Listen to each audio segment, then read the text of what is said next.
program kebugaran dan kesehatan untuk peserta didik Sekolah Dasar Negeri 04 Balikpapan.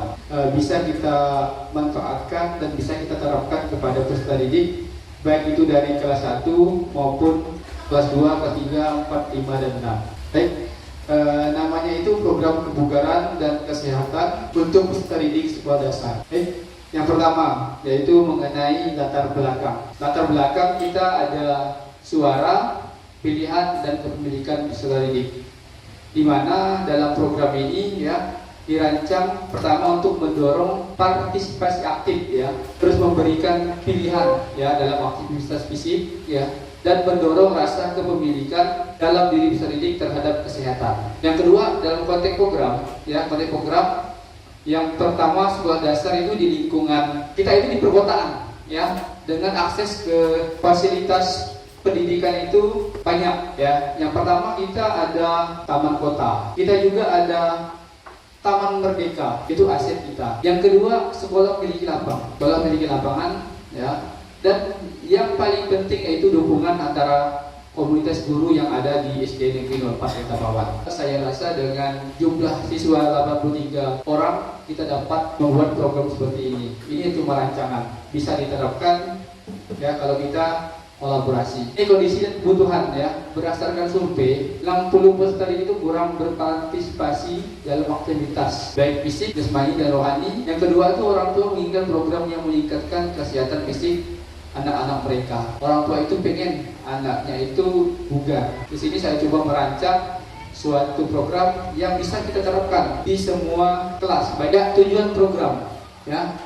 Yang pertama itu menumbuhkan kesadaran dan keterlibatan peserta didik dalam aktivitas fisik yang berkelanjutan, yaitu mendukung suara. Jadi peserta didik itu bersuara, maunya kegiatan kita itu seperti apa ya.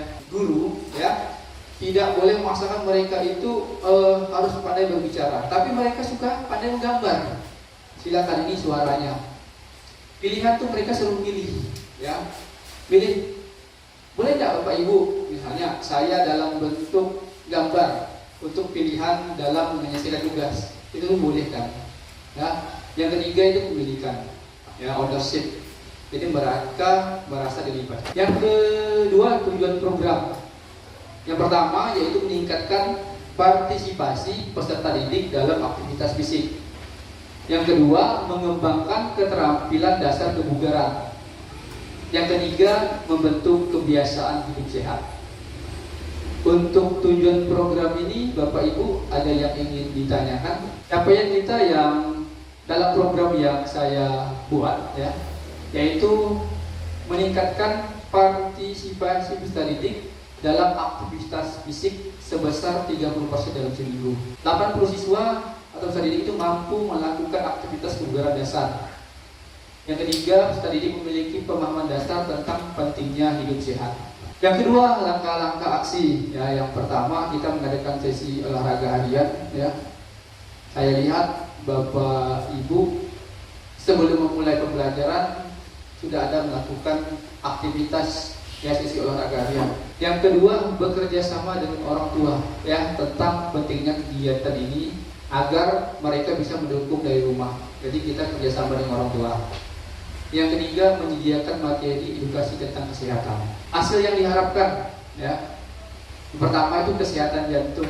Yang kedua, perkembangan motorik ya, yaitu keterampilan dasar ya, seperti berlari, berjalan, melempar, melompat, meloncat. Yaitu pembentukan kebiasaan sehat ya, gaya hidup sehat ya, produktif, dapat mendorong anak-anak untuk terlibat aktif ya dalam kegiatan kesehatan. Contohnya boleh kita bertanyakan sebelum masuk ya kelas itu cuci tangan. Di kelas juga masing-masing sudah ada wastafel yang disediakan, bisa dimanfaatkan ya struktur program. Yang pertama, kalau program kita ini ditujukan untuk semua peserta didik kelas 1 dan kelas 6. Pengaturan ya.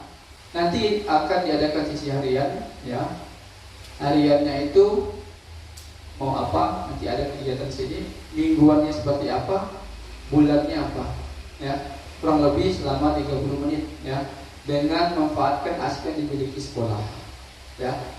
Kegiatan itu bisa berupa yang pertama senam, jalan sehat ya, jalan sehat ini bisa memanfaatkan hasil kita misalnya ke taman kota atau ke taman merdeka. Ini bisa dilakukan di sesi mingguan atau di bulan-bulanan. Jadi untuk permainan tradisional, ya permainan tradisional ini kita bisa menerapkan permainan tradisional. Dalam bahasa kerennya itu kayak galah hadam. Ini bisa juga lari mengelilingi lingkungan sekolah, menerapkan cuci tangan. Ya. Ini untuk mitra komunikasi. Ya. Yang pertama guru olahraga, ya, atau guru bidang studi. Ya, maaf kurang guru bidang studi. Guru kelas, ya guru kelas sama orang tua. Untuk yang berkemitraan komunitas nih Pak, kita kan nantinya bisa kolaborasi dengan pihak puskesmas. Kenapa tidak misalnya 3 bulan sekali? Kan kita ada program misalnya cacing segala macam. Kalau bisa kan tentang kesehatan, misalnya menggosok gigi, mencuci tangan, bisa kita panggil pihak puskesmas. Nanti 6 bulan sekali, itu kan bisa kita masukkan di dalam program ini. Oke, terima kasih Bu Evi ya. Baik, saran dari Bu Evi sangat baik ya. Jadi nanti kita tambahkan berarti nanti puskesmas dulu ya, dimana dengan pihak puskesmas itu kita bisa berkolaborasi, kita memiliki aset ya. Yang pertama lapangan sekolah, terus ruangan olahraga, ya, ruangan olahraga, terus peralatan olahraga dasar, ya, dukungan dari orang tua. Selanjutnya pemanfaatan sumber daya, ya. Kita yang pertama ada modal manusia. Modal manusia itu terdiri dari yang pertama guru, ya. Modal manusia itu ada guru, ya. Yang kedua ada murid, ya. Yang ketiga ada orang tua, ya. Terus ada modal sosial, ya. Modal sosial. Yang ketiga modal fisik, bangunan ada. Modal lingkungan alam, ya. Taman kita ada. Modal finansial kita ada bos, ya. Modal politik bisa, ya, yang digunakan pelaksanaan program. Modal politik itu kerjasama dengan pihak terkait. Modal politik itu bisa kerjasama sama dengan polisi atau polsek, ya, atau babinsa. Untuk rencana evaluasi, ya, yang pertama kita ada survei harian, ya, dari misalnya ini tentang partisipasi dan kepuasan. Selanjutnya wawancara dengan rekan guru. Terakhir observasi langsung selama sesi olahraga. Dari kegiatan awal sampai akhir akan observasi dan perbatnya sudah saya siapkan, sehingga dapat kita evaluasi ya bagian mana yang harus kita perbaiki. Di catatan wawancara ini yang dilibatkan yaitu yang pertama guru, yang kedua peserta didik, yang ketiga orang tua. Jadi setiap program itu pasti ada tantangan. Ya. Yang pertama kurangnya minat dari siswa atau terdidik. Yang kedua dengan 83 anak dan 83 karakter, otomatis kita kesulitan juga dalam melibatkan semua siswa. Ya. Tapi dari semua tantangan ini kita ada solusi. Yang pertama menggunakan pendekatan yang menyenangkan dan menarik dalam sesi olahraga. Yang kedua memberikan penghargaan untuk partisipasi aktif. Penghargaan ini bukan dalam bentuk barang, ya, dalam bentuk pujian juga, itu namanya penghargaan atau reward. Ya. Yang ketiga itu melibatkan orang tua dalam program untuk memberikan dukungan tambahan.